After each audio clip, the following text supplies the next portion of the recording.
In this particular class, we're going to be deliberating on very crucial topic, criminal profiling. My name is Omotayo Femi Richard. You are welcome once again to our class. Today we want to talk, on important aspect of criminology, which is criminal profiling. Criminal profiling is a sub-discipline of forensic criminology. Like I said, if you still remember that we treated branches of criminology, isn't it? And we mentioned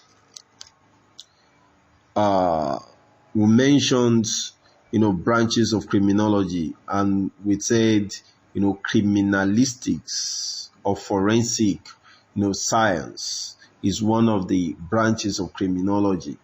So that is why we say criminal profiling is a sub-discipline of forensic criminology. It is a discipline within criminology rooted in the behavioral sciences alike.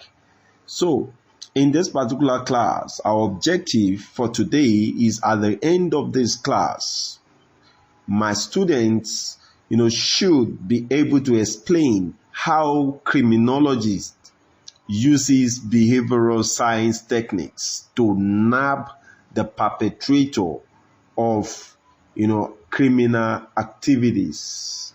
We want to know how, criminologists uses,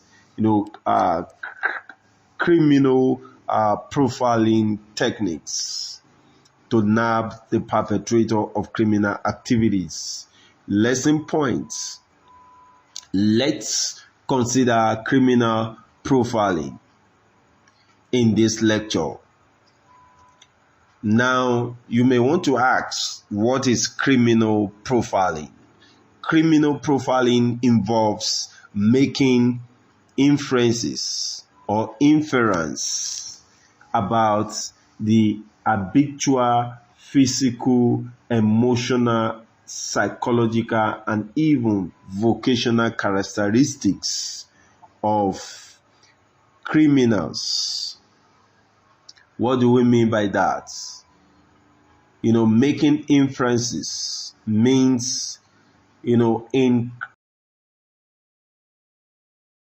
Police made a stunning announcement today. An arrest in a cold case murder that's baffled them for 45 years. We have never forgotten Linda or the tragic events of July 1973. This was a day that made parents in our community think twice before they let their children walk to school, walk out the front door, bike down the street, or play with their friends. A DNA hit on a genealogical website led to the suspect, 72-year-old James Neal.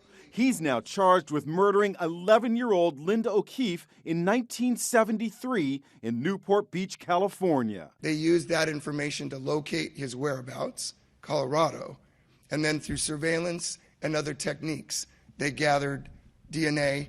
The DNA that they then subsequently collected through surveillance was then compared to the DNA from the victim, and there was a match. Neal was arrested in Colorado Springs, Colorado, where he now lives. This is what we know about him.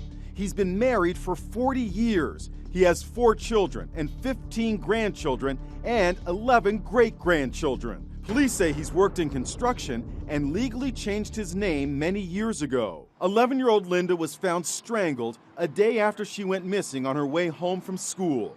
Just last year, to renew interest in the cold case, cops created a Twitter account for Linda. In the tweets, police official Jennifer Manzello essentially narrates the last hours of Linda's life. At 8:00 a.m., I walk out my front door, and I have no idea it'll be for the last time. My piano teacher is giving me a ride to school. Last year, police released this sketch speculating what the killer looked like, using DNA obtained from the crime scene. They also released this age progression image showing how the suspect may have looked after 45 years, and stating that he had fair skin with blue or green eyes and light brown hair. You be the judge. Did they nail it? We believe Mr. Neal did this beyond a reasonable doubt.